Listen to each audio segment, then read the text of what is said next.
Mig langar aðeins til að fara í gegnum rétt lækna eða taka fyrir smávegis rétt lækna, lagalega rétt til þess að fara aðra leiðir heldur en eru hefðbundnar, hvað sem hefðbundnar leiðir svo flokkast undir.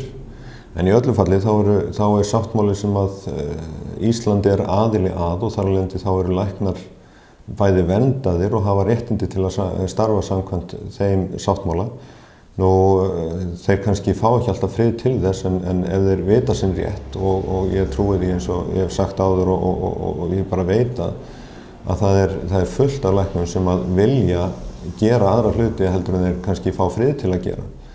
Og ég veit ekki alveg hvers vegna það er en í öllu falli, ef að ég kíki hérna á Genfar yfirlýsinguna þá bindur orðalagið hérna í henni, sem sagt þá er það bindandi orðalag. Heilsa sjúklings míns verður mín fyrsta ábyrgð og alþjóðakóði Medicine Ethics lýsir yfir að hann eða læknirinn skal vinna í þágu sjúklingsins þegar hann veitir þjónustu sína. Í Helsinki-sáttmálanum að þá er sem að Ísland er aðili að og við höfum þá réttindi til þess að starfa samkvæmt. Læknar og mér finnst það mikilvægt líka að sjúklingar viti hvar þeir standa frammi fyrir því að fá lækningu og að fá ákveðna þjónustu frá sínum lækni og ég trúi því staðfastlega að læknar vilji starfa samkvæmt þessu. Þeir fóru í læknisfræði til þess að lækna, til þess að hjálpa fólki, til að styðja við heilsu.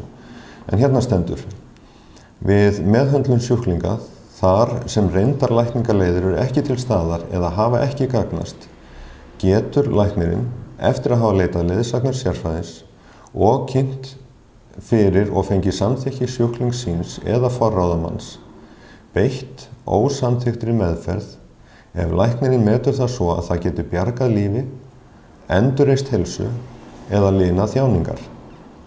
Þar sem því er við komið skyldi slík meðferð verða gerð að rannsóknarefni, hönnuð til að meta öryggi og árangur.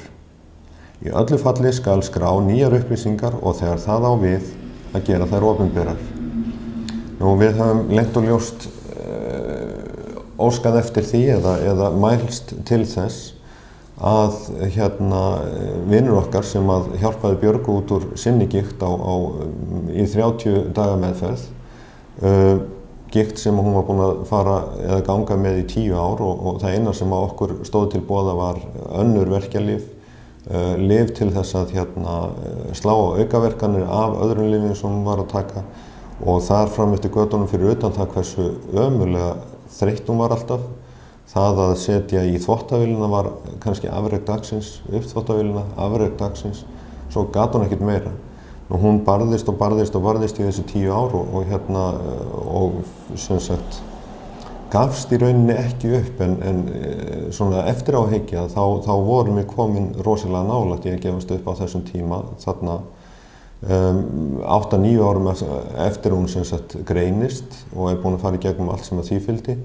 Og sem sagt það tók okkur einhver tíma að undirbúa okkur fyrir að komast í þessa meðferð með hana en allavega 30 daga meðferð og hún var heil og það sem okkur langar til að sjá gerast er að þetta verði kynnt fyrir íslenskum læknum að við færum þessa meðferð hingað heim. Þetta er meðferð sem virkar ekkert bara á gigt, hún virkar í rauninni þannig að ef það er vírus og vírusin er búin að taka völdin, ónæmiskerfið er orðið undir í baráttunni, þá virkar meðferðin.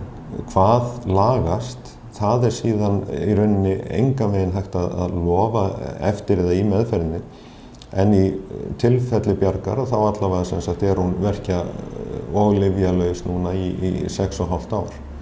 Og þannig að sem er náttúrulega ekkert annað en frábært og ég einhvern veginn trúi því að það sé eitthvað sem að fólk þráir, það fólk sem er veikt. Það hlýtur að vera tilbúið að leggja það á sig að fara í 30 daga meðferð þar sem að það er líðanin er allavega öllu betri eftir þessa 30 daga. Meðferðin í stuttum máli er þannig að það er farið inn í æð, bara öðru hvoru megin sem sagt í handlegg, bara eins og í venjulegri blóðprufu. pínlítið blóð dregið upp, ég held að það hefði verið, mér var sagt einhver bolli eða eitthvað svoleiðis, 50 millilítrar, eitthvað þvíumlíkt. Nú, það var síðan ósonvél sem var þarna á staðnum og ósongasinu blásið í gegnum blóðið og svo satt blóðið bara ósonmettað eftir og síðan var blóðið látið leka inn í líkamann aftur. Þessi meðferð, hún tók svona 20-30 mínútur á hverjum degi.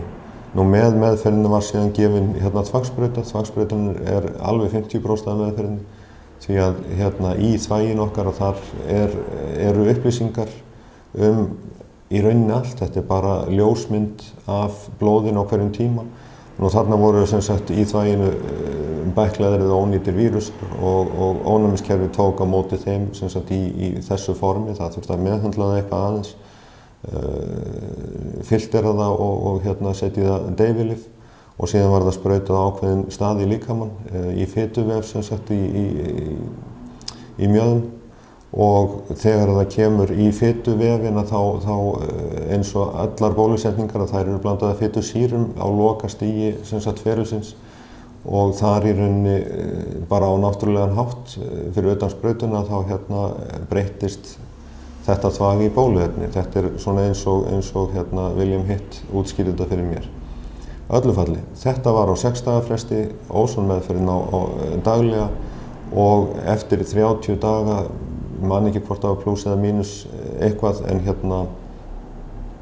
að þá var Björg bara komin aftur, sú kona sem ég giftist og hún er sem sagt hún mælist ennþá, eða síðast þegar við fórum í mælingu, þá mældist hún ennþá samkvæmt þessum gigtarstöðlum.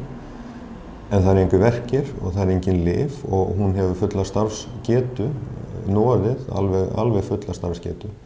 Þannig að ég einhvern veginn, já, ég stendi þeirri meiningu, ég er kannski bara einfaldur í því, en ég held ekki að til dæmis þessi 62.000 gigtarsjúklingar á Íslandi að þeir hafi þörf eða löngun til þess að fara í svona einfalda meðferð. Nú Björg var mjög veik, þannig að hún tók 30 daga. Þeir gefa upp svona 2-3 vikur á gigtarsjúklinga. Þannig að þetta þarf ekki að vera mánuður einu sinni.